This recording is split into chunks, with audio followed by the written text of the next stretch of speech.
comes a time when we heed a certain call, when the world must come together as one. There are people dying. Oh, when it's time to lend a hand to life, the greatest gift of all. We can't go on. Thank you all for coming. We have people from North Dakota here. So please give them a round of applause. Thank you, everybody. We are gathered here to urge U.S. officials, President Biden, Vice President Kamala Harris, and the Department of Homeland Security, the U.S. State Department, to separate the issue of IRGC conscripts from that of the IRGC members. Once Iranian men reach 18 years of age, they must fulfill their conscription for 2 years in an official military organization in Iran. The military organization in which an individual will be placed is randomly selected, and some will be drafted into the IRGC.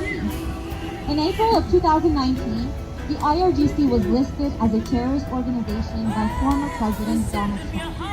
But, in disbelief, the visa applications of all those who had spent 2 years of conscription in the IRGC at some point in their lives, some even 30 years ago, was refused.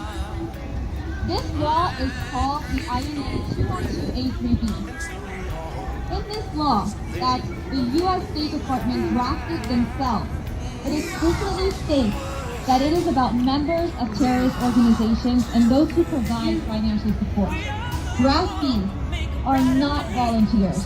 They do not provide any financial aid, and they are not members. Draftees work as temporary free labor, from being a janitor to being a physician. No organization gives its classified information to temporary draftees.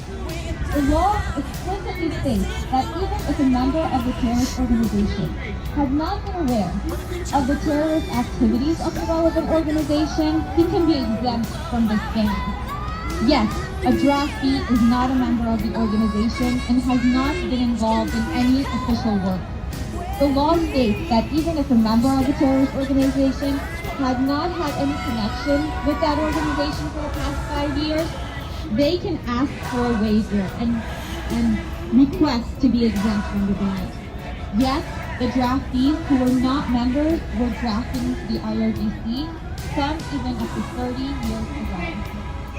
The ex post facto law is not accepted in the U.S. Constitution. However, Iranian draftees who did their conscription before 2019 have been refused visa entry to the United States. We expect the U.S. government to separate the IRGC draftees from the IRGC members in visa applications. We want them to allow draftees to defend themselves and provide information about their conscription. We also want the 212A3B tag removed from the files of individuals simply because they have been IRGC draftees for 2 years. This is what we want, and we expect the U.S. government to listen to us. We are U.S. citizens. We want to be with our families. It is our constitutional right. Thank you.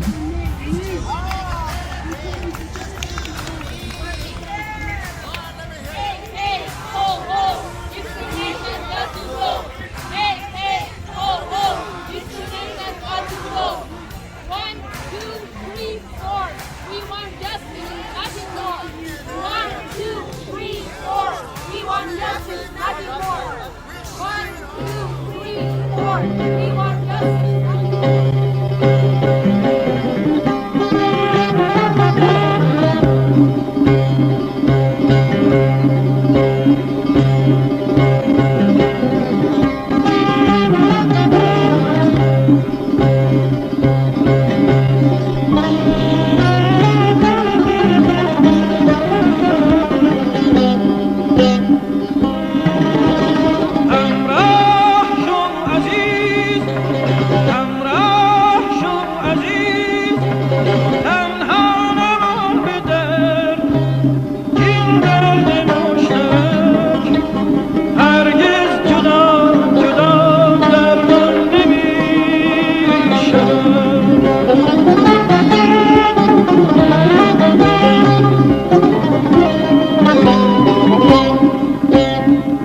Thank you.